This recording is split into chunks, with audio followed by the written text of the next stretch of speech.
जी, अंजलि जिस मुद्दे को आप बता रही हैं मैंने ये वीडियो ख़ासकर देखा है, इसको स्लो मोशन में जब देखने की कोशिश की गई तो पूरे तरीके से दूध का दूध और पानी का पानी हो गया कि आखिर कौन किस पर आक्रमण कर रहा है। मैंने ये भी देखा कि पुलिस थाने में किस तरह से वहाँ पर कुछ भगवा संगठन के लोग वहाँ मौजूद थे। आप बताइएगा कि वो कौन है? मैं आपसे वो सवाल भी पूछूँगी जो आपके साथ बाकायदा बहुत बदतरीन तरीके से गाली-गलौच से पेश आ रहे हैं। लेकिन मैं यहाँ पर नवीन आपसे ये पूछना चाहती हूँ कि हम जो देख रहे हैं कि इसको अपर कास्ट बनाम लोअर कास्ट का रंग दिया जा रहा है बजाय इसके कि नाइंसाफी बनाम इंसाफ की बात हो, क्योंकि अपर कास्ट से भी जुड़े कई लोग ऐसे हैं जो आपका साथ दे रहे हैं। आखिर जब मौके वारदात पे आप मौजूद थे तो हुआ क्या था? जिस महिला ने अटैक किया मेरे ऊपर, इसने फोन छीनने की कोशिश की, मैं उस पर आऊंगा। लेकिन समझना पड़ेगा कि ये जो रुचि तिवारी है ये कौन है। एक महिला से, या जर्नलिस्ट बोलूं, उनसे मेरी बात हुई। राइट विंग में काम करती थी। उन्होंने मुझसे बताया कि रुचि तिवारी के पास कोई भी डिग्री नहीं है जर्नलिज्म की। इसने जर्नलिज्म की पढ़ाई नहीं कर रखी है। पहले ये लोग कनॉट प्लेस तक सीमित थे, और जब सरकार को प्रॉब्लम होने लगी तो इनको बोला गया तुम एक काम करो, तुम लोग जंतर मंतर जाओ, वहां पर जा करके तुम लोगों को भड़काओ, उल्टे सीधे सवाल करो, और उनसे पूछो कि भाई तुम दलित हो ना, 5,000 साल से तुमको पानी नहीं मिला, तुम जिंदा कैसे बचे? तुमको तो मर जाना चाहिए। ये ऐसे शब्द बोल रही है, आपने सुना भी होगा। क्या हुआ, आपको भी पानी नहीं मिला? तो फिर क्यों आप लोग चिल्ला रहे हैं? अभी हमको यहाँ पे आके बोल रहे हैं कि पानी नहीं मिल रहा है हम लोग को। जब पानी नहीं मिला तो जिंदा कैसे हैं बताइए? पानी नहीं मिला आपको भी, आपको भी पानी नहीं मिला, आपको भी पानी नहीं मिला, पानी नहीं मिला, पानी पिलाओ, पानी पिलाओ। चंद्रशेखर आजाद का प्रोग्राम होता है 11 फरवरी 2026 को। उसमें मैं भी गया था कवर करने के लिए। उल्टे सीधे सवाल कर रही थी तमाम जर्नलिस्टों ने। जब काउंटर क्वेश्चन इससे किया रुचि तिवारी नामक महिला से, फिर ये महिला बैरंग वापस जाने लगती है।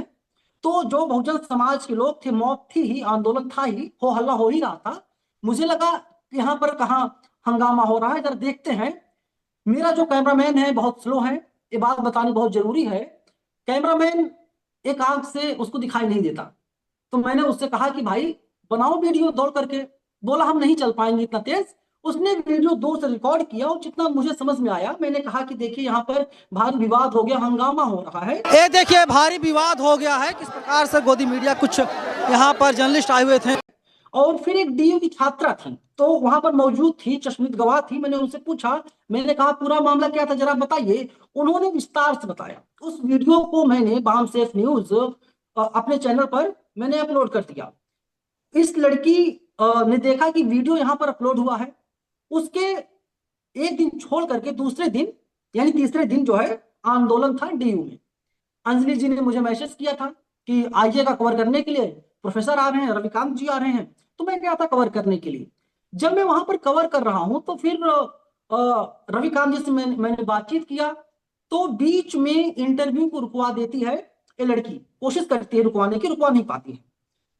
जैसे हमारा प्रोग्राम खत्म होता है तो तुरंत ये लड़की जो है कि आती है, कहती है सुन, तू चमार है, तेरी औकात कैसे हुई मेरी वीडियो अपलोड करने की? और भी गंदे गंदे शब्द बोले इसने।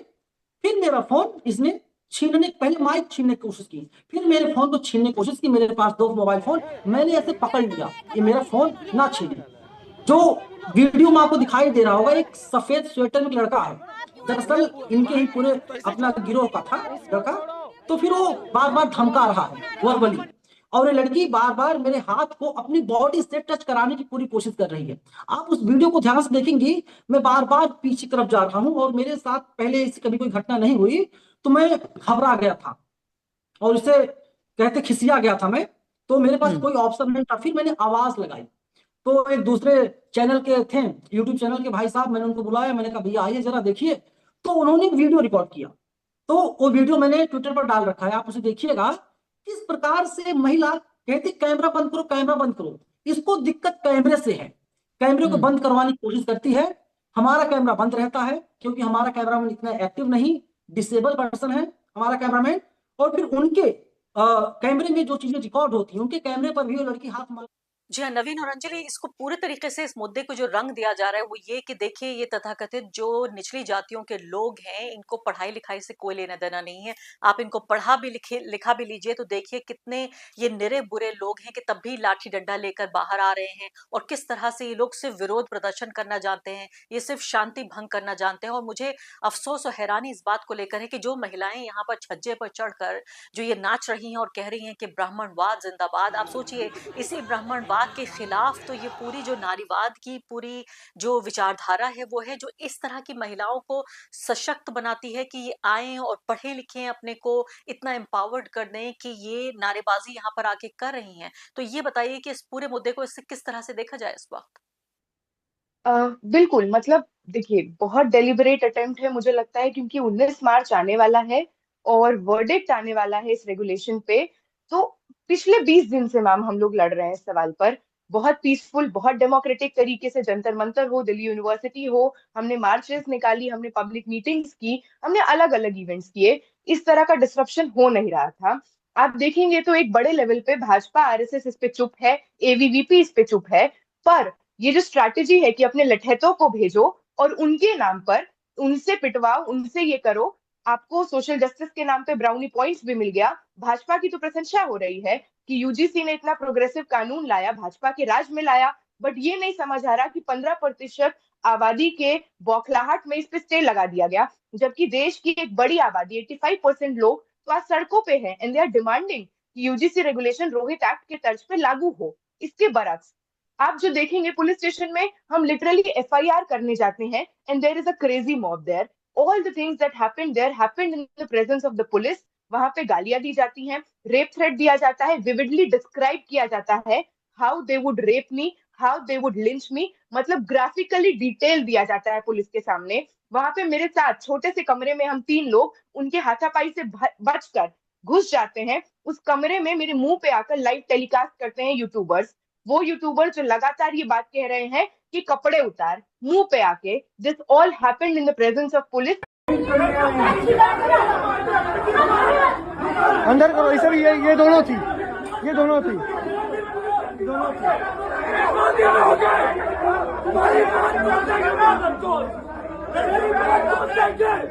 यही दोनों थी। ये नेता बन रही थी ना, नेता बन रही थी ना, तू नेता बन रही थी ना, नेता बन रही थी ना। कंप्लेंट कर, रिटर्न में कंप्लेंट कर, रिटर्न में कर, कंप्लेंट कर। 50 लोगों से 200 की भीड़ हो जाती है, 300 की भीड़ हो जाती है पुलिस स्टेशन के बाहर। देश के गद्दारों को गोली मारो सालों के नारे लगते हैं, ब्राह्मणवाद जिंदाबाद के नारे लगते हैं। ये हेट स्पीच नहीं है। वहां पे नारे लगते हैं अंजलि की कब्र खुदेगी, ये हेट स्पीच नहीं है। ये मेरे लाइफ, मेरे सेफ्टी पे थ्रेट नहीं है। All this happened in Delhi university. और वहां पे नॉर्थ कैंपस जिस jurisdiction में आता है, उस पुलिस स्टेशन में, we are not outsiders. I am a bona fide student of this university. I completed my graduation from here. Doesn't this vice chancellor, this administration, the police, all this system who is trending hashtag चल रहा है Twitter पे कि रुचि तिवारी को न्याय मिले, मैं देश की बेटी नहीं हूँ, मैं महिला नहीं हूँ, मेरी डिग्निटी का क्या? जब मैं गिर जाती हूँ मेरा कुर्ता उठ जाता है, मेरे अंडरगारमेंट्स दिखते हैं, व्हाट अबाउट दैट? मेरा परिवार नहीं है, ट्विटर पे आप मेरी फोटोज डॉक्स करके चला रहे हैं। मेरे घर का एड्रेस, मैं बिहार के एक मामूली से गांव से आती हूँ, मेरे जिला का नाम, मेरे गांव का नाम, मेरे पिता का नाम, मेरी माता का नाम, मतलब लिटरली मैं दिल्ली में कहाँ पे रहती हूँ, नॉर्थ कैंपस में, ये डिटेल्स बाहर है। Who is going to take accountability if something happens to me? तो ये डेलिबरेट अटेम्प्ट है और पूरा एक कास्ट बेस्ड मोबिलाइजेशन। वहां पे नारे लगते हैं हम ठाकुर हैं, हम भूमियार हैं, ब्राह्मण हैं, और एकदम खुले आम सड़क पर देश की सुरक्षा व्यवस्था के सामने, देश की राजधानी में महिलाओं को रेप थ्रेट मिलता है, जाति सूचक बातें बोली जाती हैं वंचित समूह से आ रहे लोगों को, और आज तक गोदी मीडिया एक तरह का झूठ, एक तरह का प्रोपेगेंडा पेडल कर रहा है। और ये इनकी बौखलाहट को दिखाता है कि यूजीसी पे जो आंदोलन चल रहा है, they are terrified by it, but we are adamant that not an inch back, the movement will intensify. Anjali, मेरी पूरी संवेदनाएं आपके साथ हैं। एक महिला से दूसरी महिला के लिए, एक हाशिए के व्यक्ति से दूसरे हाशिए के व्यक्ति के लिए मैं पूरी संवेदनाएं आपके साथ रखती हूं। लेकिन पूरे तरीके से यहाँ जो देखने को मिल रहा है कि अभी तक ये पूरा जो प्रोपेगेंडा था, ये पूरा मैकेनिज्म तैयार किया जा रहा था मुसलमानों के खिलाफ। जैसे मैंने कहा कि इस तरह के इलाकों में, छोटे छोटे बाजारों में, मोहल्लों में जाकर मुसलमानों के, और खासकर जो कम पढ़े लिखे या ना समझ लोग हैं या कम समझ लोग हैं, उनके मुंह में माइक घुसाकर कुछ इस तरह से उगलवाने की कोशिश की जाती थी जिसको मुसलमानों के खिलाफ पेश किया जा सके कि देखिए कितने खराब लोग हैं, कितने गंदे लोग हैं।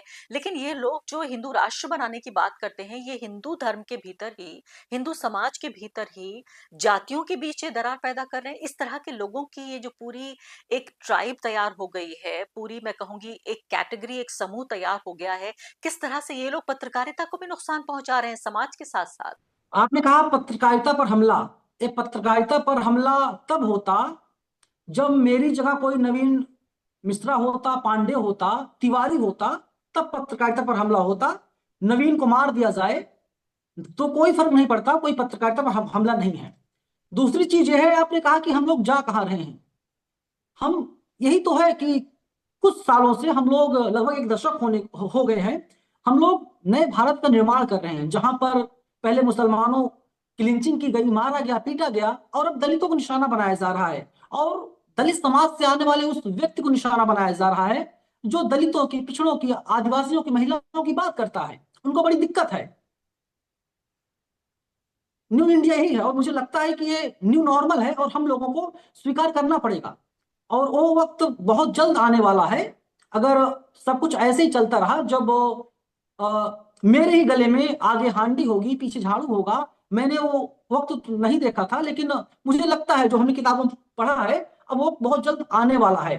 क्योंकि एक काम करो, खत्म कर दो जो आदमी बोल रहा है, जो पढ़ा लिखा है, और इनसे कहो अगर तुम यादव हो ना तो जाकर के दूध बेचो यार, कुर्मी हो जाकर खेत करो, तुम नाई हो जाकर के तुम बाल काटो, तुम दलित समाज से आते हो जाकर के मोचिक काम करो। कहाँ तुम पत्रकार बन गए, कहाँ तुम विश्वविद्यालय में आगे पढ़ाई करने के लिए, कहाँ तुम सबकी आवाज बुलंद कर रहे हो, कहाँ तुम इंसाफ मांग रहे हो। ये तुम्हारे हक और हुकूक में है ही नहीं। सच्चाई ये है। अंजलि और नवीन, आप दोनों के हौसले को मैं दाद देती हूँ। आप बिल्कुल पूरे तरीके से आप अड़े रहिए और अपने मुद्दे को उठाते रहिए। संविधान आपको इस बात का अधिकार देता है। भारत के लोकतंत्र में इतनी जगह होनी चाहिए कि हर तरह की आवाजें जो है दी जा सके, उनकी अपनी जगह हो। मेरी शुभकामनाएं आप दोनों के साथ हैं।